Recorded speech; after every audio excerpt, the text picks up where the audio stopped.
ప్రభుత్వ ఉద్యోగుల సమస్యల పరిష్కారం విషయంలో కాంగ్రెస్ సర్కార్ కట్టుబడి ఉందన్నారు ప్రభుత్వ విప్ ఆది శ్రీనివాస్.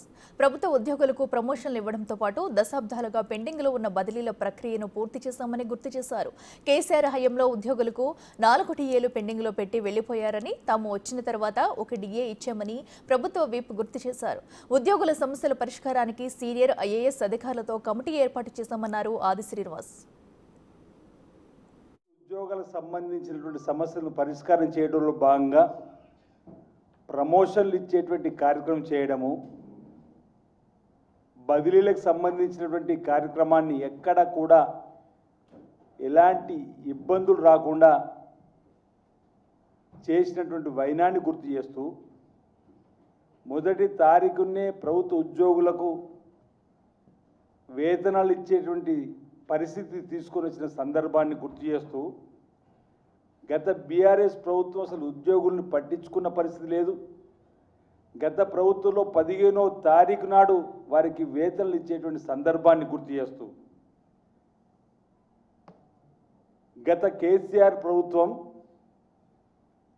ప్రభుత్వ ఉద్యోగులకు సంబంధించి 4 డిఏలను పెండింగ్ పెట్టిపోయింది.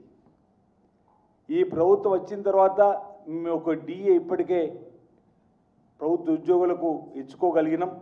కేసీఆర్ హయాంలో సుమారు 8,000 కోట్ల రూపాయలను బిల్లులు పెండింగ్లో పెట్టిపోయిన సందర్భాన్ని ఒకసారి గుర్తు చేస్తూ ఏళ్ల తరబడి బిల్లులు ఇవ్వకుండా కేసీఆర్ పెండింగ్లు పెట్టిపోయిన వైనాన్ని ఒకసారి గుర్తు చేస్తూ అయినా మా ప్రభుత్వం ఆ బకాయిల్ని చెల్లించడానికి సిద్ధపడుతూ ఇప్పటికే మా గౌరవ డిప్యూటీ సీఎం గారు ప్రతి నెల 600 కోట్ల రూపాయలు మేము ఇవ్వడానికి సిద్ధంగా ఉన్నామన్నమాట కూడా చెప్పిన సందర్భాన్ని గుర్తు చేస్తూ ఎన్నికల సమయంలో కేవలం 5% మధ్యంతర వృద్ధిచ్చే వాళ్ళు చేతులు దులుపుకున్న తప్ప వాళ్ళ గురించి పట్టించుకున్న పాపాన పోని వీలు అధికారం పోయిన తర్వాత కేటీఆర్ గారు, హరీష్ రావు గారు ఈ ప్రభుత్వ ఉద్యోగుల సమస్యలు గుర్తుకొచ్చినట్టుగా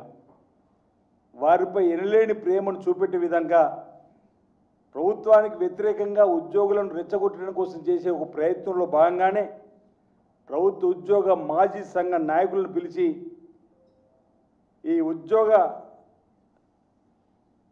సోదర సోదరిమణుల మధ్యలో విభజన తీసుకొచ్చేటువంటి ప్రయత్నం చేస్తున్నట్టుగా మాకు అనిపిస్తూ ఉంది.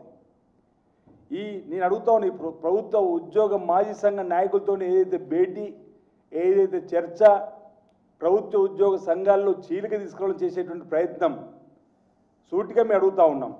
గౌరవ ముఖ్యమంత్రి రేవంత్ రెడ్డి గారు ఓవైపు సీనియర్ ఐఏఎస్ అధికారులతో సమావేశం కమిటీ వేసి మా డిప్యూటీ సీఎం బట్టి విక్రమార్క గారు ప్రతి నెల 600 కోట్లు ఇచ్చేటువంటి ఏర్పాటు చేస్తామని చెప్పి మేమే ప్రభుత్వమే సుముఖంగా ఉండి వారి సమస్యలు పరిష్కారం చేస్తామని చెప్పినటువంటి సందర్భం ఉంటే ఈ ఆందోళన అవసరం ఏమొచ్చిందనే మాట ఈ సందర్భంగా నేను అడుగుతున్నాను.